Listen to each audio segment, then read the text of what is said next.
locked in. Look at what we have here, folks. To the only show that matters. The cream of the crop. Duke Loves Rasslin. And there is no one that does it better than your host. I have come here to chew bubblegum and kick ass. The Duke. And I'm all out of bubblegum.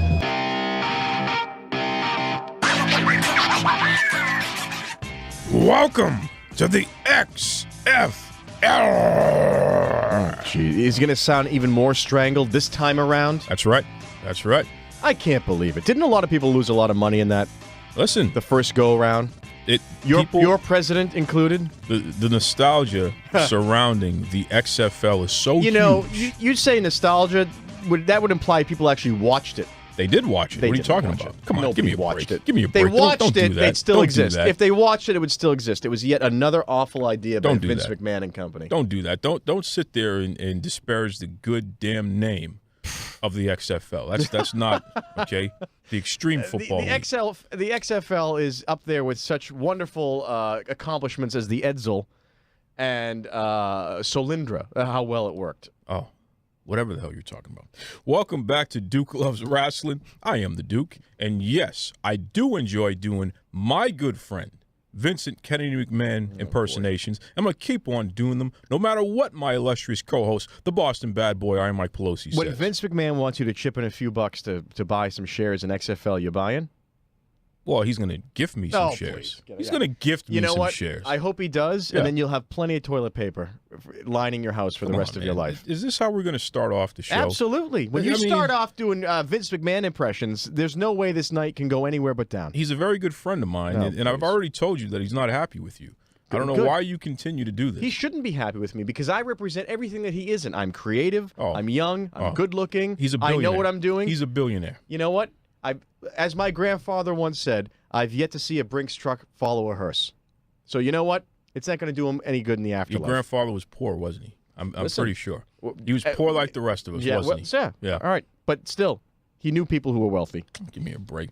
Listen, Vince. More than I can say for you. I apologize for the Boston bad boy. I already told you I'm going to do something about this guy. Don't apologize for me. New year, we're going to take care of this, so please don't hold it against me. I understand.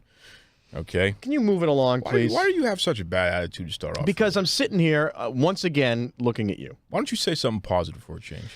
All right, I got something positive for you because I was looking around. It's about time. And I thought, you know what? Let's pepper the show a little bit with some positivity. Well, yeah, all right, ready? You ready for this one? Let's hear it. Penguins can jump 6 feet high. Did you know that? What? Did you know that the greyhound has the best eyesight of all breeds of dogs? What's going on right now? And did you also know that a gorilla will stick its tongue out when it's angry? All right. Hold on. No, listen, I've been getting some feedback from this show, and I know you have too, and I've decided, you know what? I'm going to change direction. We're going to talk about nice things, like animals. Okay. I'm going to tell you right now. I'm going to tell you like I told Boogie Nights Buckout. Yeah, who is this person with another ridiculous name, friend of yours, sending this show emails that like I don't have enough to do than looking through all this crap? You know the guy wears a flare collar and the chest hair comes out. Boogie Nights. That's why I call him Boogie Nights. This guy, folks, forgive me for going off the rails for a second here because the Boston bad boy, he took us there. Boogie Nights Buckout. Don't blame me. This is one of your listeners who can't get it together. They want to hear animal facts. Yeah, he said that, hey, I'm not really a wrestling fan. Your show's good, but I'm not a wrestling fan. Can't you guys talk about cute things like animals? You know what? Our show's good. He's listening to our effing show, isn't he? He is listening to the show. So you know what? It's good enough for him. Yeah. Why doesn't he keep it quiet? Because here's what's going to happen. If this show isn't talking about wrestling, it's going to be what I want to talk about, not whatever Dirk Diggler over there wants to talk about. And with that being said, ostriches measure up to 9 feet from head to feet and can weigh as much as 350 pounds. The demographic we're going after is not Boogie Nights Buckout, so we're going to get off of this animal facts nonsense there. We've already given him enough for the whole year there. Exactly. Okay? Nonsense. Give me a break. Folks, like I said, welcome back to Duke Loves Rasslin. I don't know what's going on here. We're talking about animals. We're talking about everything else under the sun. Yikes. All right, but what are the top stories in the world of pro wrestling? Now, we're going to find out during Run the Ropes. We got a guy by the name of Jastin Taylor, okay? He took a beating from Braun Strowman last week. What was that like? Whew, he's going to tell us. All right. All of that, plus we have more of your listener-submitted content, a.k.a. Ask Duke. But before we get to any of that stuff, Boston Bad Boy. Yes. I got to tell you, man. What? And I know our good friend out there, Chuck Nolan, Yep. the Boston radio legend, he's gloating because those no-good Patriots, they actually won the other day. You know, it's funny because as much as I despise wrestling and don't watch it, football is even lower on my list of things to watch. Oh. So I was doing my own thing, and they're all texting me about the game. You know, I'm in the group text, and I'm like, I don't know what's going on. I have nothing to say. You didn't want to see it. And they're all up and down. One of my good friends, he's a Washington fan.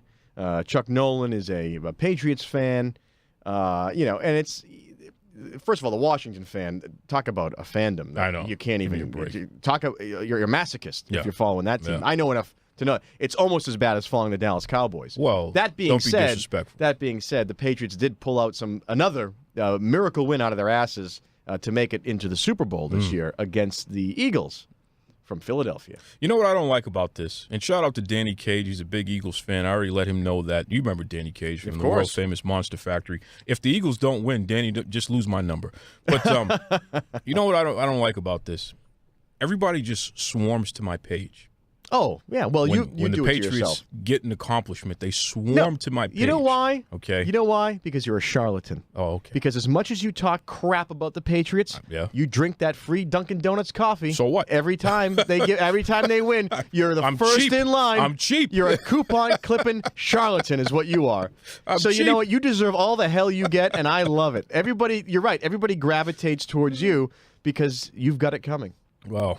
And you're a phony baloney. I'm just going to tell all the Patriots fans out there, Patriots Nation, I will sit there and giggle my silly butt off when they lose in the Super Bowl. Well, you know, just remember who told you first. I've been asking. Again, I'm not.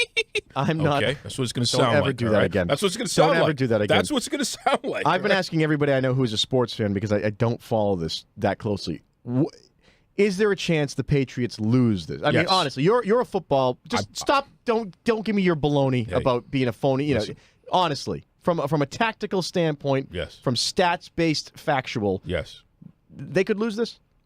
Is it not very good? If Tom Brady gets hit, they will lose. Okay. And what I mean by hit, meaning even if he completes a play, you still knock him down a few times. Yes. So you think he's that fragile? He gets rattled. Well, he yells at the refs every time he gets touched. They call it the Brady rules because of that. I'm serious. This guy, first of all, Tom Brady, and I know you're listening to the show. Of course. Tom Brady, you really need to get a lesson in how to be a more decent human being when you're playing football. Well, you cuss your coaches, you cuss your teammates, you cuss the ref. I don't know what your problem is, pal. Talk about a guy who's been living up his own ass for most of his adult life. I didn't go that far, well, but you did it. Think about it. Because not only is you're the quarterback or whatever, you're the leader of the team, you're the guy that gets all the press, and everybody knows that. Major success, historic success.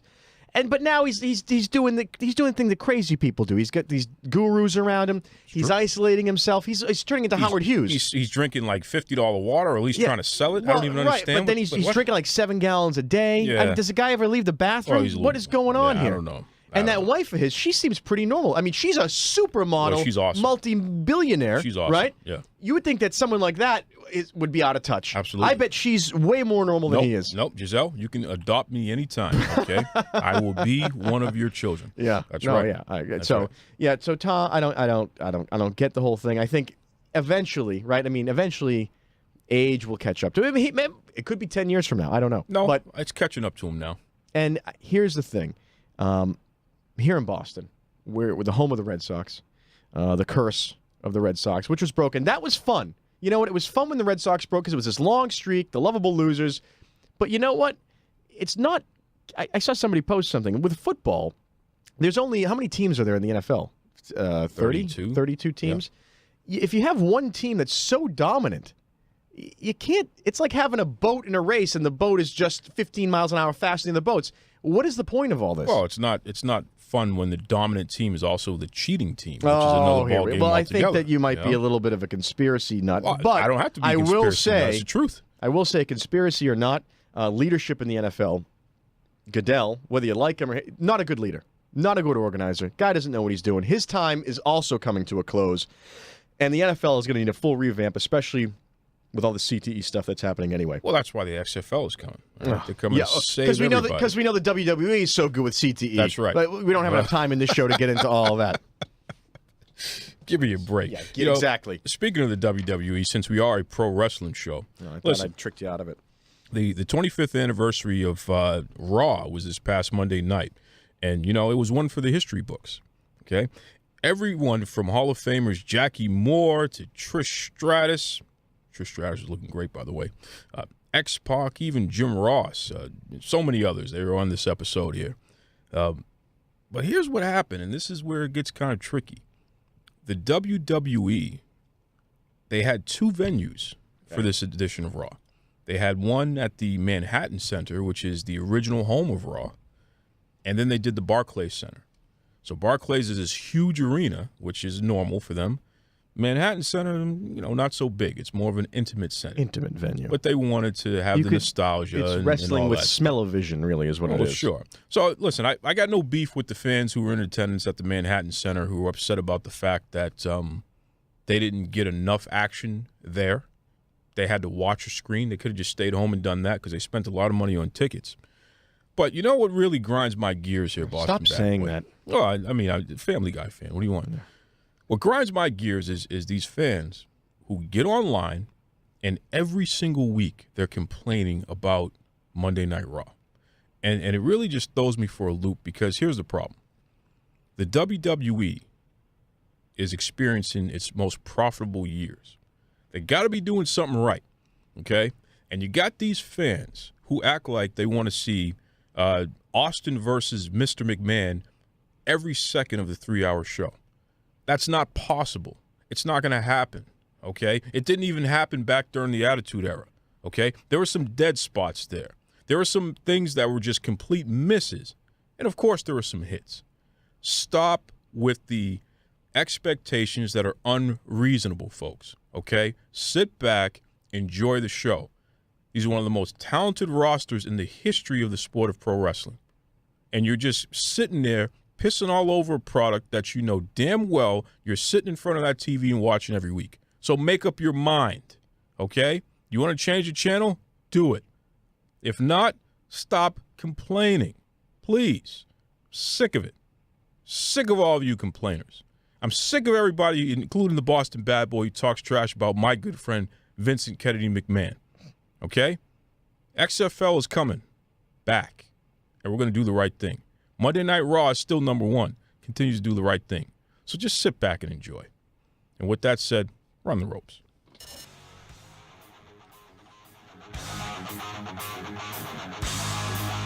It's time to run the ropes. It's when I educate this knucklehead Boston bad boy on the top 5 stories in the world of professional wrestling. And you already know what we're going to start off with, Boston bad boy. Well, I had a question, though, before you get going. What? Raw, 25 years old. What did it replace, or did it not replace another product? There was Tuesday Night Titans, and there was a whole lot of other things. They had a bunch of other smaller, different things. They weren't consolidated into Raw wasn't the very first thing. There were other things before that. But Raw was their first attempt to have a consolidated, long-lasting event every week. Yes, and the matches were actually at that event versus a collection of matches from all over the place. Oh, right, where they would edit it together in different. They did more like a variety type of show. Because they were instead of just saying we'll get footage from our little regional things that we do, they were now moving to a national thing. Exactly. Where they're doing them on site and doing a whole live thing. There was Tuesday Titans, then there was Prime Time, and then it transitioned into Raw. Yes. Anything we just talked about right now is going to be invariably way more interesting than what these 5 items are. But I just wanted to warn our audience before you get into geekdom. Such a jerk. Hit the bell. The XFL returns. All right, enough already. Well, Come on. It was announced officially today, and come 2020, that is when the XFL will officially relaunch. So right now, the Vince McMahon is taking suggestions from fans, including yourself. I got a few suggestions. You can send him a message. He will read it. But they want to figure out, what do the fans want to see? Do they want to see harder hits? Do they want to see less hits? Do they want to see video games? Who knows? Whatever you want to see, he's going to give you. Wow. See? Except Have it an your actual way, baby. usable, except an actual product that can make money. How about that? And before we flip to any of that, let me just say, 2020 is when this we're That's talking right. 2 years away ish. I don't know if you know, but the atomic clock has moved to 2 minutes to midnight. We might not even be here in 2020. The only thing that might get launched is a ballistic missile. Okay, so that's how much I feel I might prefer that to the XFL. Sometimes I just don't understand what to do. That's with how this guy stupid here. the XFL You're is. very rude, okay? And you're in a mood today. I don't like it. That's right. But hopefully this will cheer you up. New Intercontinental Champion. That's right. Yep. I am so elated. My guy, The Miz. He came back and he defeated that punk Roman Reigns. Here we go. Okay? He busted him up. You know, I have a new goal in life, which is to somehow get so much money that I can buy the WWE and make Roman Reigns win every match over and You over wouldn't do again. that. You wouldn't do that. I would do You it. would not do and that. it would be like a Clockwork Orange. I'd have you in a chair with your eyeballs spread open, so you'd have to watch the screen of Roman Reigns winning and winning and winning. And I would just sit there and eat popcorn and laugh. That laugh, would be torture. laugh. I don't want torture. It'd be amazing. It'd be hysterical. I don't deserve that. But Yeah, I do you do. deserve The Miz being Intercontinental Champion again. He's a good guy. He literally is a future Hall of Famer, unlike that punk Roman Reigns. The Miz doesn't need enhancements. He doesn't need to wear a vest. He doesn't need to pretend like he's something that he's not. The vest really offends you? Of course it offends me. It's an illegal thing there. You shouldn't even be wearing it. I've seen you wear sweater vests to record this program. I look very good. Yeah. What do you want me to do? Listen, I'm just saying, a man who wears a vest should not besmirch another who does. Except unless you're me. Yeah, That's right. well, exactly. Well, congratulations to The Miz. Raw 25th anniversary is a big hit. That's right, folks. I already told you, and we had all the legends and everybody in the house. It was fantastic. It was highlighted by the NWO, well, members of the NWO and the Clique combined. They passed the torch to Baylor Club. So Finn Balor and his two guys there, they all did the Too Sweet, and, you know, it was a whole big thing there. It was very nice. It sounds completely uninteresting. Well, I thought it was cool. Well, And so you the need to get fans out in more, but attendance. we know that. Well, we know that. Enzo Amore fired. Yeah. You know, Boston Bad Boy, this was a top news item, and I'm going to hold off on talking about this. We're going to All wait right. until the end of the show. All right. Because this is what everybody wants us to discuss. So you're not going to give it to them? I'm going to give it to them at the end of the show. All right. I'm going to give it some more space so it's not a quick hit. But trust me, folks, stay tuned. We're going to be talking about this Enzo Amore situation in detail. And the number one story in the world of professional wrestling is WWE Royal Rumble this Sunday, live on the WWE Network. Okay? Now listen, I'm going to predict my winners right now, Boston Bad Boy. All right. And you're not going to like this. Well, here's what I'm going to do. I'm just going to, everybody get your pen and write down the opposite of what Duke says, because if his history is anything to be told, he's never right about this. Oh, good. So Roman Reigns is going to win the men's Royal Rumble. Okay. See that? Huh. And hopefully I'm wrong about that. But Asuka, my girl, she's going to win the women's Royal Rumble. You realize you just pick people you like to win and people you hate to lose, right? I mean, you realize Yeah. that you don't ever. This is why I don't trust your opinion on the Patriots either, because you just. I mean, you got to look at. You got to be dispassionate about it when I you're don't have time making for that. picks. No. I'm very passionate about everything I do. Oh, Give yeah. me a break. Okay. Well, I wish you were Hey. passionate about getting through the show. Just remember, nobody is ready for Asuka. You've heard what I think. Now, what do you think? Do you agree with me? Do you think I'm a jerk? Maybe something in between? Head over to Facebook. Head over to Twitter. Type in Duke Loves Rasslin and let me know. I don't like when you say yup. When you say yup, I always feel like you're trying to... I'm here to enlighten everybody, Well, and that is the truth. You're putting yourself I am the over at way. my expense. I am is the what way. you're doing. No, I don't, And that's the you're way it is. wrong way, okay? If GPS sent me your way, I'd be lost. That's right. Up next, Jastin Taylor. This is Alexa. And this is Brianna. And we're Sugar and Spice. And you're listening to Duke Loves Rasslin. Hello, everybody out there. Jastin Taylor here, and they call me the living proof in the world of professional wrestling. And you're probably wondering, living proof, what does that all mean? Well, I always say this. You don't have to know me to understand exactly where I'm coming from, because many of you are going through the same thing that I'm going through. You got a goal, you got a dream, you got a vision, you got something out there that you are trying to accomplish because you are trying to reach that happiness, whatever that goal is in your life. And every day you wake up and you go through hardships, you got haters hating on you, you go to a job that maybe doesn't deserve you because at the light at the end of the tunnel is you accomplishing that goal and you being happy. While all the living proof Jastin Taylor is just an embodiment of that. Every day I go out to the ring, all I'm trying to do is deliver that message that you can do it, that your struggle is worth it, that the time you put in is worth it. And that's what being the living proof is all about. Living proof is not just a moniker. It's not who I am. It's who I try to be every day. And I know many of you out there are trying to be living proof in your own life. So I'm just here to say it may not seem like it right now. You may not have it right now, but understand this. You can do it. You are living proof. Keep working and keep grinding.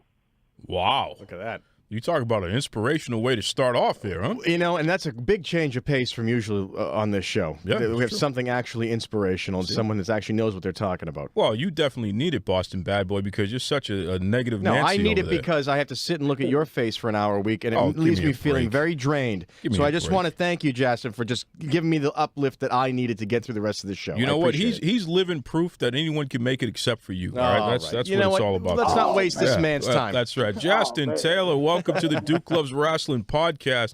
That was an excellent promo there, man. Wow. Well, thank you. You know, that's what I'm all about. It's not even so much a promo to me, man. I'm just talking because that's how I live my life, and that's what I try to encourage other people to do. So all in a day's work for your boy, the living proof. That's good stuff. Now, let me ask you, and this is funny here because you're such a positive guy, and it reminds me a little bit of Dusty Rhodes when he's talking hard times, but it also reminds me of Kurt Angle when he would talk about what was it? Was it the 3 eyes, the 5 eyes? 3 eyes. 3 eyes, Yeah. the 3 eyes there. So do you ever find some fans or some wrestlers who get sick and tired of your positive attitude and they want to go after you because you're so positive? miserable. You're so miserable. That's a fair question. Why are you trying to cut him down? I'm not. Listen, I'm trying to build them up. Ridiculous. You know, You know what? The funny thing is that I'm glad you mentioned Kurt Angle because that is my favorite wrestler. So if I'm going to be mentioned in the same sentence with him, that's awesome because that's the guy that I study the most. So you must have imagined how ecstatic I was on Raw when I got to come out to his entrance. But I'm sure we'll get into that a little bit later. But to answer the question, of course I get that. I get people all the time going, man, I'll cut a promo in front of them, and they'll be like, this sounds more like a heel than a baby face, you know, because obviously we're kind of living in very pessimistic, very negative times. So it's not always well received, but I feel like when I get in that ring and they see what I could do, and then they see how genuine that message just flows out of me, I tend to change attitudes once they really see me in action.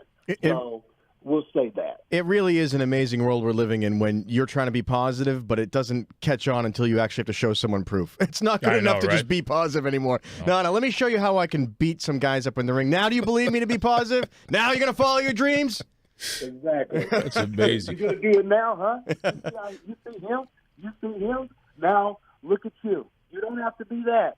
Go out there and be living proof. So Justin, you brought it up there. You were on Raw 2 weeks ago, and you came out with Kurt Angle. You were part of his security team there, and you guys had some issues with the monster, Braun Strowman. So tell us, what was that experience like? Because, again, you're with your favorite wrestler of all time, and you're going up against one of the biggest monsters in the history of pro wrestling. Tell us about that experience on Raw. Well, if it's possible to have the best and then the worst day of your life, I think maybe that might be the best way to describe it. Because at first, you're at an all-time high. You know, you're going out and Kurt Angle's music hits, and you're walking right beside him, and you're like, wow, this is surreal. I'm walking out with one of my heroes growing up watching wrestling. And then later on, you're face-to-face with Braun Strowman, and he's throwing you up against a wall. And then you kind of realize, wow, did I really choose the right profession? You know, sometimes you are asking yourself other questions. after something like that happens. But no, man. But all in all, man, it was an experience of a lifetime. So I can't complain, even though I might be a little sore. You know what I'm saying? Sure. So walk us through that, how that works. You know, you're a wrestler, but this is a big-time production. This is a big TV production. So what does it happen if you get picked to sort of join in the fun? How do they do it? How do they walk us through what that's like backstage before you actually get out there? Okay. Well, first you go in and your name is on a list, so it's like this very exclusive list, and a guy has to check you off. So that makes you feel special. So the moment you walk in, you know, you're treated like you're a part of the group, you're a part of the team, and you are there to fulfill a role, to be a body, whatever the case may be, so that the show can go as successful as it possibly can. So you walk in and you check in, you meet the different producers and people like that, and then you are taken to your designated room, and then from then on, it's the waiting game. Waiting to find out what the role is going to be, what the assignment is, and that can be one of the most awesome, but it can also be one of the most nerve-wracking things that you'll ever do, because you truly do not know what you're going to do until you get there. So all you normally do is you get the message or an email or a call saying, hey, we selected you. Can you make it on these days? Okay. And then you cross every I, and then the moment you're there, you literally are surprised with whatever the role is. So it's a roller coaster ride. Plenty of up and down emotions, if you know what I mean. Yeah, I mean, it certainly sounds like it. You know, it's funny to me. Sometimes people meet celebrities that they like. They meet singers or actors, and they don't live up to the expectations. You know, I thought he was a lot taller. When you're toe-to-toe with these guys, do they seem smaller, or are they scary and gigantic like they look on television? Well, Braun Strowman is every bit as physically imposing and just crazy big as he seems on TV. And it's pretty crazy being thrown by him, because the 1 second you're in the air and you're like, oh my gosh, I'm a grown man, and I was thrown like this. By a monster. Yeah, I was thrown like this so easily. So it really does put in perspective that these guys are larger than life. And, you know, that's a lot of what it takes to be a pro wrestler. But, of course, you meet people your size, and there are people in that locker room of different shapes and sizes. But when you're a wrestler and you're coming in there as a fellow performer, all you see are superstars. All you see is what you want to be. All you see are your goals and your dreams right there in front of you. All you want to do is have a path. If I can just have a path similar to these guys, I can call that a great career. So that's really all you see when you go to that locker room. What's some advice that you would give for other wrestlers who are aspiring to get that type of opportunity you got? Are there like casting calls? How does it work? Because I know, like, you know, for TV and stuff, they'll do an open call, and these guys, this is a traveling road show basically. So how do they do it? Well, it's funny. It may sound cliche, but the process is quite simple. WWE.com has a recruit page where you go on there, you fill out the information, and it sounds arduous and it sounds crazy, but this is literally what happened. You go on their recruit site, you fill in all the information, they'll ask for pictures, they'll ask for videos if you've got wrestling experience. So you don't necessarily have to be a person who has wrestling experience, or maybe you're a beginner, or maybe you're, that doesn't necessarily matter. Don't sell yourself short. You go on there, you fill it out, and like you said, they're a traveling road show, so sometimes if they hit a local town or a town that you're close to, you'll get a call. Now, of course, having a good resume helps you. Of course, being able to put that you performed at a big promotion over here, or that you were trained by a certain legendary wrestler, or whatever your resume can entail, that's going to help you. And they also encourage you to update your resume. So you should be constantly going in there saying, hey, I just had a great wrestling experience with this. I just did a seminar with this guy. I just traveled to Japan. Whatever your story is, you're going to want to update on their website. And that, I know that sounds crazy, but that is literally how I got picked. Wow, that's amazing.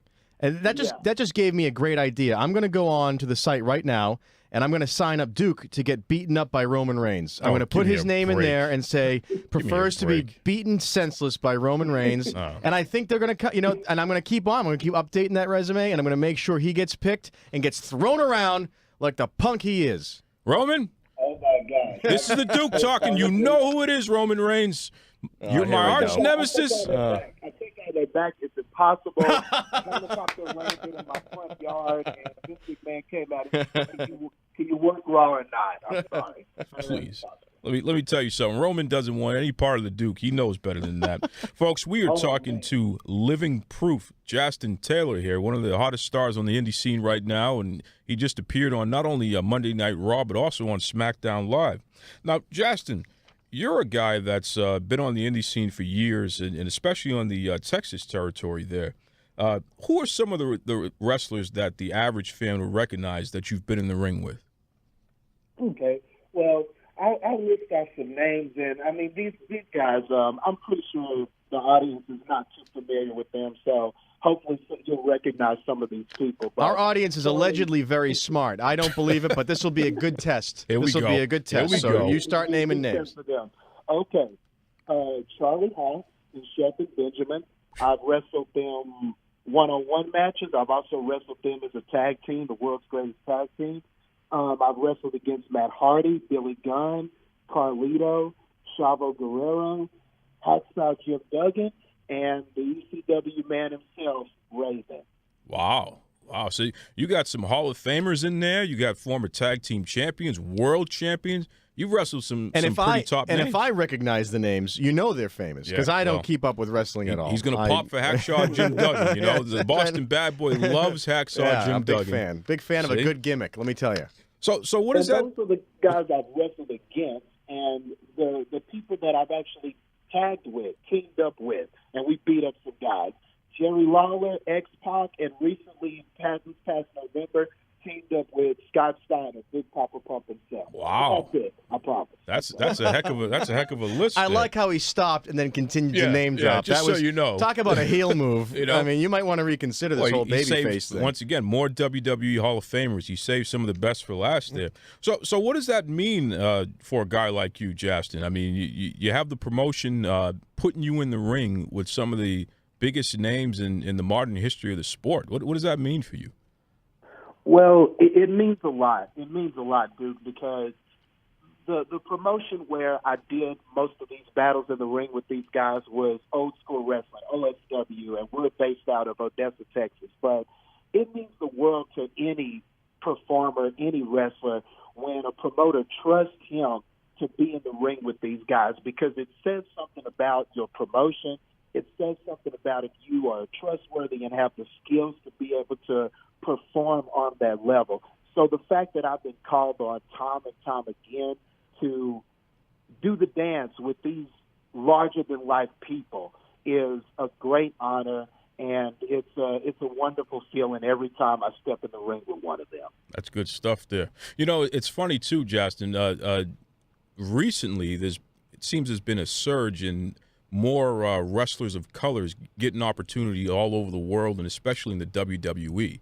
You know, they've really focused on bringing more people of color and even more women on board and putting them in featured spots. What are some of the biggest challenges for a black wrestler today? Well, that's a great question. It's funny because the history of wrestling, and I hope I can talk about this.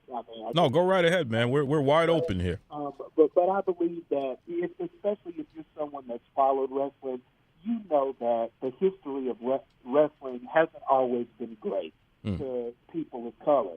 There's been, a lot of times when we're portrayed or have been portrayed, there are stereotypes. There are, it's the typical kind of stuff that you see in any kind of media and entertainment. So there's this label that's kind of put on what kind of performer a black performer is, and sometimes it's been a hurdle to overcome that, to show a different side, to show a different character. So I think that's the biggest hurdle, is what the audience is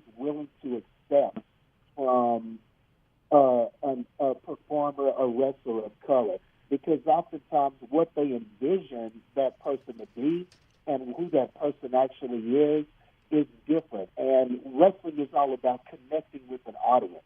So sometimes if an audience expectation is, well, you're a person of color, so I'm expecting certain behaviors, I'm expecting you to talk a certain way, it's sometimes hard to connect because they're seeing something different from what they expect. That's pretty well said, I have to say. And what I find interesting is shifting demographics. Pro wrestling is followed, more and more by people of color. And so that being said, do you think we're close to potentially having another world heavyweight champion who is black sometime soon, sooner rather than later? I do believe that. And yes, I still out with that with the connection and things like that, but you are absolutely right. As a matter of fact, I remember last year I looked at some statistics for WWE, and for quite a length of time in the year, the number one audience of people that was watching WWE were black people, and that surprised me. When I saw that stat, that really surprised me. And yes, I do believe that we have made strides and things are getting better. I'll never forget the picture that I want to say the New Day, Sasha Banks, I want to say, man, there was somebody else in that picture. That was a black and a chick. I think Naomi, maybe? Or Rich Swann. You're right. Yeah, Rich Swann. Yep. And it might have been Naomi, but I don't remember if she was in the picture or not. But I remember they took a picture together, and they were all champions. And you have to understand how rare that is for the majority of the undercard champions to all be black. Like it was something that didn't really hit me till I saw that picture. But that alone is progress, and that means that there has to be a heavyweight champion, a black heavyweight champion that people can get behind, and it's coming. One of the most celebrated matches last year was a match between Aleister Black and a guy named the Velveteen Dream. It was considered one of the matches of the year. So, I mean, black wrestlers are coming. They're coming. And the Usos and New Day did a lot of great work last year, had a lot of great matches. So even their matches are becoming more noticeable. So it'll happen in time, I'm sure of it. It just seems like it's very overdue. An interesting parallel to this is all of the buzz around the Black Panther movie in the Marvel Universe. Now, I'm not black. I have thankfully never had to endure any kind of, feeling left out because of my race, simply because of my race. But when you see that, when I see the poster, I go, that's cool. I like superhero movies. And then it suddenly occurs to you that Batman isn't black, Superman isn't black, pretty much none of the Avengers. And you go, wait a minute, how many little kids out there have no one that look like them, and they just want to participate in this cool thing? And so you talk about demographics, you talk about the audience, you have to reach out to the audience, you have to move with the times, and that's why I think that movie is going to be huge, I think, across the board, because it's a very sharp sign of progress. I think that the WWE would be smart to also follow suit with that and show some progress on their end. And just put the best wrestler out there. Give the opportunity to everybody. Don't pigeonhole somebody because of what you think they should represent. Man, I really appreciate you saying that, and it's interesting that you bring up the Black Panther movie because you're right. To a lot of black people, it's more than just a movie because it's one of the few times on screen that you'll see black people and they're kings and queens and they're innovators and they're inventors and they're geniuses and they're running that part of the world, and they're heroes, and they have conviction, and they're trying to oppose evil, and you don't see that a lot. Well, you really don't. When you look throughout cinema, you don't really see it a lot, or if you see it, it's kind of done in a way. It's not done in a way like that sometimes, where you can truly be proud of it and really feel like, man, this is a great thing. So Yeah, I mean, it's sort of like it turns out in real life there are black people doing all that stuff already. There are black people fighting injustice who are doctors, inventors. It's amazing that we have to see it in a superhero movie first and really pray that that sort of acknowledgement trickles down into the everyday life. But I think it's probably a good step in the right direction, even if it's a small one. And it is, but such is the world that we live in, and if it does anything to take steps toward progress, absolutely, then so be it. Well said. I hope that it is the spark that ignites that. And you're right, the WWE should follow suit with that. And I know that WWE has been very progressive lately, especially with women's wrestling. So I have to believe that that black people, it's going to happen, that they will get their time in the sun when it comes to wrestling. I'm sure of it. Well, I'll tell you, Jastin, I don't think it's a coincidence that the WWE is experiencing their most profitable years at the same exact time where they've had the most diversity within their ranks of champions. Again, this reflects the audience here. More people are spending money because of it. It also, for a long time, if you think about it, when we were kids, wrestling was a real hillbilly thing. Sure. It still was. Even though it was on TV, Sure. It was all white guys, and it was this sort of lowbrow, backcountry, circus fair type vibe. So they were smart enough to update that. And part of updating is we need to diversify here because we can't stay this. Sure. And so it made the money to diversify. Now let's do it more for the right reasons. You've established that you can do it diversified, and now you need to see the value that beyond it's even more profitable to go even further with it. So, it's just a matter of them getting there. That's good stuff. Hey, Jastin, if fans want to reach out to you, because I'm telling you, man, you're such a positive guy. You everywhere you go on the indie scene, you get positive remarks and what have you on your ability in the ring and also outside of the ring. You spend a lot of time with the fans. You love the kids. If fans want to reach out to you, what's the best way they can do that? All right. Well, fans out there, you can find me on Twitter under @Jastin Taylor, and that's Jastin. You're going to be tempted to put a U there. Don't do it. It's an A. So Jastin Taylor, Taylor. So @Jastin Taylor. My Instagram is the reverse of that, Taylor Jastin, and of course Jastin.Taylor on Facebook. So please hit me up. Please give me a friend request. I do videos all the time talking about goal setting and trying to help people try to figure out how they can better achieve their goals. And I'm always looking for mentorship and advice myself. So let's learn together. Let's grow together. And please come see me at a show, buy a T-shirt, buy a picture, and let me know how well I'm doing. Please do. His name is Jastin Taylor, and he truly is living proof. Well, there it is. I hope our listeners who are very critical of the show appreciate the positivity that we brought to it tonight. Well, you sure don't bring it. So that's why we had to bring in Jastin Taylor. And what do you bring to this show? That's what I'd like to know. I bring absolutely nothing. I'll answer that. I'll rugged good looks. Yeah. I smell good. Yeah, I think there's another word for rugged that you're missing, but we don't have time to get into that. Jeez, rugged good looks. Hey, here you go again. What?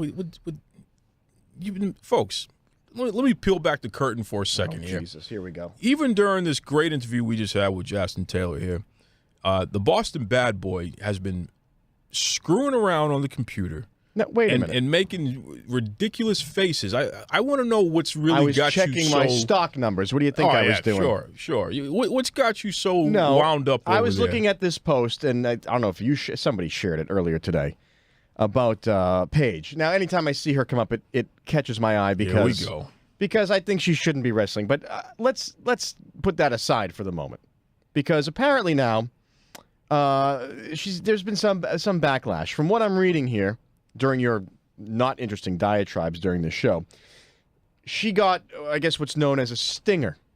She got kicked in the back, accidentally, too hard, and it basically is a strong paralysis that, a temporary. Am I right? It's if a move goes wrong, you get hit the wrong way, it can mess you up. You can lose feeling in your limbs, whatever. It happens in not only wrestling, but other sports.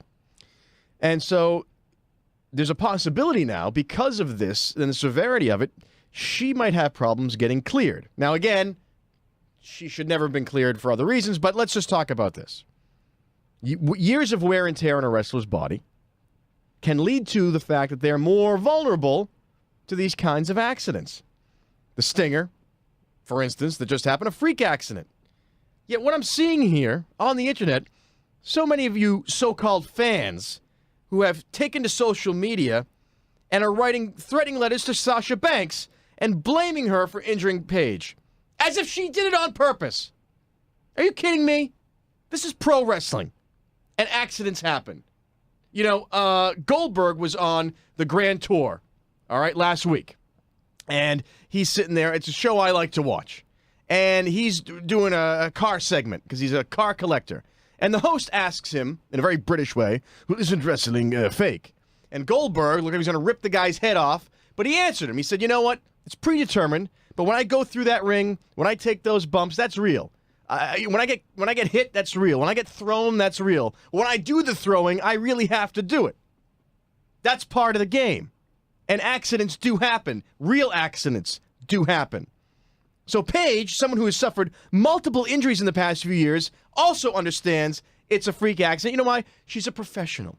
She's not one of you subhuman fans who thinks they know everything because they have the internet in front of them. Okay? So when Bobby Sausage Breath and the rest of the Gavones carrying on as if someone ate their last pizza roll, want to keep running their mouths about how Sasha Banks is at fault and something should happen for her, it's absolutely unbelievable. And it is, as I am fond of saying, subhuman. Get a clue, get out of the basement, stop being a little keyboard warrior, go out, breathe the fresh air. That's it. I'm done. I'm out of here. See, you can do it to a concert and just don't care, but one thing I do care about is Duke's wrestling. And I tell you what, the guy has nothing but love for the business. You know, Boston Bad Boy, I have to admit, I agree with you there on that Sasha Banks deal. You know, I just ridiculous. Why wouldn't you? You should agree with me on everything that I say. You know, I love Sasha Banks, but I really can't stand these tough guys. You're going to threaten a wrestler? Well, I mean, that seems like a little ridiculous anyway. Yeah, it's sort of like you thinking you have a feud with Roman Reigns. Well, it doesn't exist. Well, he's my arch nemesis. You are actually only one. The fact that I know that you have a full-time job is what keeps you a click away from these subhumans in their basement because you're only one step away. You're only one step. You're only one bad economic step away from becoming one of these people. Well, you know, it could happen. Yeah, it's tough economy out there. I hope I don't live to see it. Oh, jeez. Well, listen. It's that time of the show where the Boston Bad Boy reads off your comments and messages, folks, and plays some of your listener submitted voicemails. Much to my chagrin. Yeah, but this week there's one topic that just overwhelmed our mailbox there. Huh. It's the number one story in wrestling, other than the Royal Rumble, and as I said earlier in the show, we're going to talk about it. And it's about that time. And I'm referring to the Enzo Amore being accused of sexual assault, and as a result, he was fired by the WWE. We've never shied away from topics here. Now, you and I disagree with you 99% of the time, but I'm always willing to have a conversation and have a real conversation here because a lot of these podcasts that you hear, they just want to be up someone's ass about what favoritism. They think they're going to become famous. Again, they think they're going to become famous. But we're going to have a real conversation here because I think that's what our listeners, because I know there are a few out there with brains, they come to expect. So we're going to continue to deliver. Absolutely. Like you said, we never shied away from talking about the hot button stuff, and we're not going to start here. Well, there's only so much non-hot button stuff you can talk about in a pre-scripted sport. So I like the hot button stuff. Let's do it. Sure. All right. So I'm going to give some background information here just to catch everybody up. There is a 19-year-old lady who alleges that she got drunk and did an abundance of drugs, cocaine, heroin, all kinds of stuff, with Enzo Amore and two mutual friends, a male and a female. Now, the woman alleges that she was so intoxicated that she was in no shape to fool around. And nonetheless, Enzo announced that he was going to, as this lady alleges, rape her. The mutual friends left, and to make a long story short, the woman alleges that she repeatedly told Enzo no, And he didn't pay any attention to that and proceeded to do what he announced, rape her. So she checked herself into a hospital within days of this incident. And she contacted the local authorities, and they opened up an investigation. Now, folks, all of this happened in October of 2017. And law enforcement contacted Enzo and informed him that he was, in fact, being investigated for an alleged sexual assault. He did not inform the publicly traded WWE. Didn't let anybody in WWE know about this. The WWE was first made aware of the law enforcement investigation this past Monday. We're talking January 22nd of 2018, folks. Okay? That's at least 90 days after Enzo was made aware that he was being investigated for sexual assault. So the WWE, they immediately suspend Enzo. Okay? And within 24 hours of that, they officially announced that they fired him entirely. Now, Enzo is still being investigated by law enforcement. So this is still ongoing.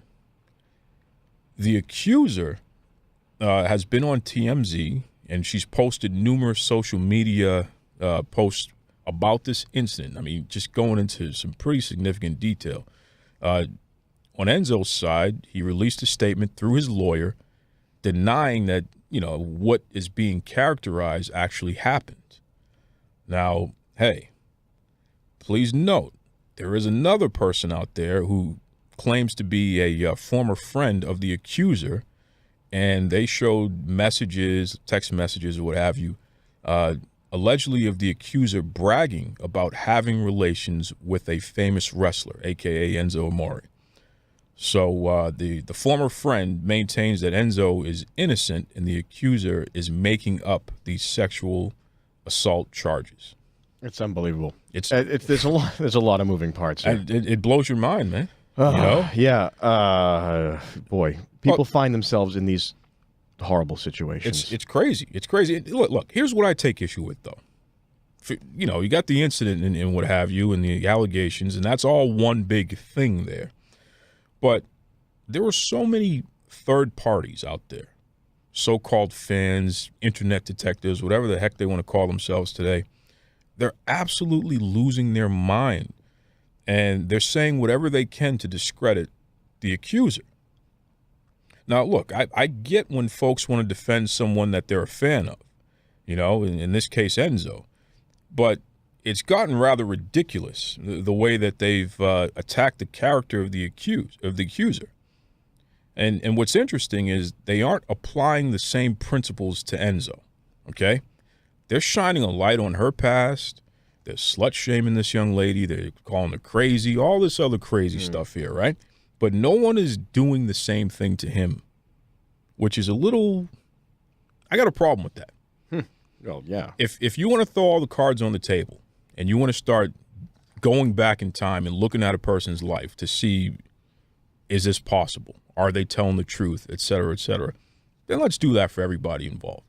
Yeah. Well, and you would think so. You would think so. And if you're not going to do that, then just cut the crap, please, Now, and look, I'm not saying that I know for sure that Enzo did what he's accused of doing. Of course not. Come on, give me a break. And everyone's innocent until proven guilty. This is America, Give me a break here. As far as I know. Yeah. But I will say this. And hey, I'm just going to lay it out there, folks. The overwhelming majority of women that I know personally have experienced some form of sexual assault in their life. Mm-hmm. Personally, they have. Okay? In fact, I can't think of too many women. I could probably count on one hand that I know personally who has not personally experienced some form of sexual assault. It's not hard to believe when a lady says that something like this has happened to her. Unfortunately, at least in my experience, it's pretty likely. And that's sick. And that's sad. And thank God people are starting to speak up about this stuff more because it needs to be spoken of. Because it needs to stop. Okay? Again, I'm not saying Enzo did one thing or another. We're going to let the courts decide that, the investigators decide that. But, folks, stop attacking the accuser. Stop shaming potential victims, okay? It's not right. It's disgusting. If that was your mother, if that was your sister, if that was your wife, if that was your daughter, how would you like for folks to do that to them, okay? Just think about it, please. Well, you have to really ask yourself, if you're somebody who hears a story like this and your instinct is to publicly, with your name on it in social media, go out there and call the person who is an alleged victim of whatever it is, and in this case, a sexual assault, if your instinct is to trash them, you need to have a come to Jesus moment, because there is something wrong with you on a whole level just in your everyday life. Because it's funny how people will on one hand say, I believe in the rule of law, and then on the other hand say, but those women or whomever are making it up for attention. What? Have you ever met a woman? I'd like to ask these people, have you ever met a woman?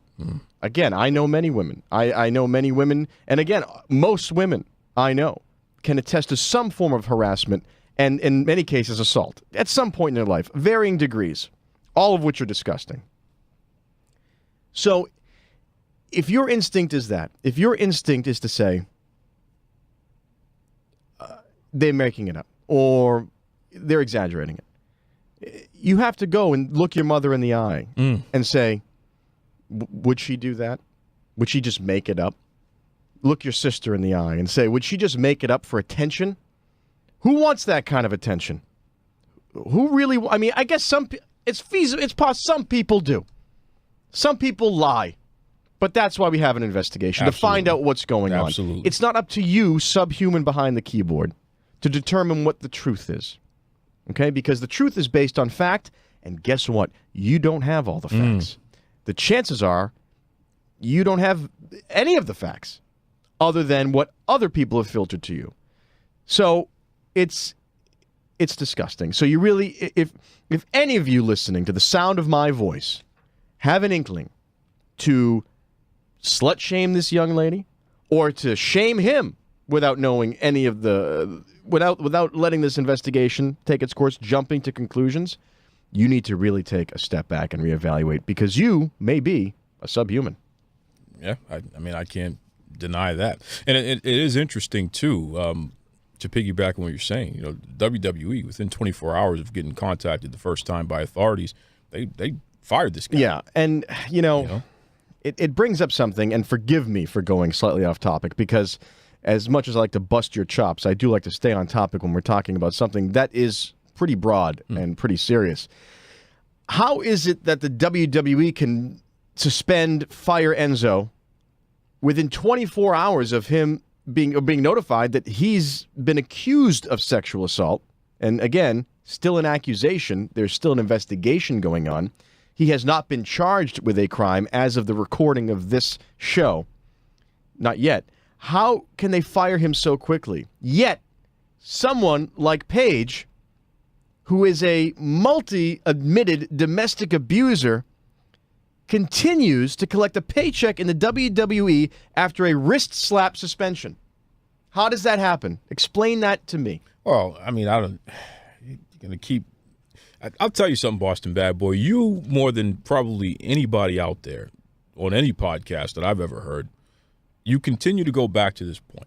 Well, is it an incorrect point? You're not wrong. All right. You're not wrong. But you do continue to go back to this point. Because here's the thing. Every company, least publicly traded, most big companies have what's called an EOE, equal opportunity. And what that means is a company will not base their decision to hire you and employ you on your color of your skin, on your sex, on your age, on your status as being disabled or a veteran. There's a whole litany of things, okay? What that means to imply is equal treatment under the law. So if you're a company like the WWE, who has a very long-worded EOE statement, okay, we have that for the employment. Let's talk about the termination, because you would think that that covers it. We are going to treat everybody equally under the law. So, Paige gets a slap on the wrist suspension because she was accused. She admitted to it. She is an admitted assaulter. an abuser, continues to work after her slap on the wrist. This fella is accused of a crime, regardless of how heinous it may seem one way or the other. And he's saying that he didn't do it. And he is saying that he didn't do it, and an investigation is ongoing. Not only did he not follow the procedure that others had followed in the WWE, which is a suspension during investigation and then figure out what the punishment should be afterwards, he was suspended and fired in 24 hours. It's complete BS.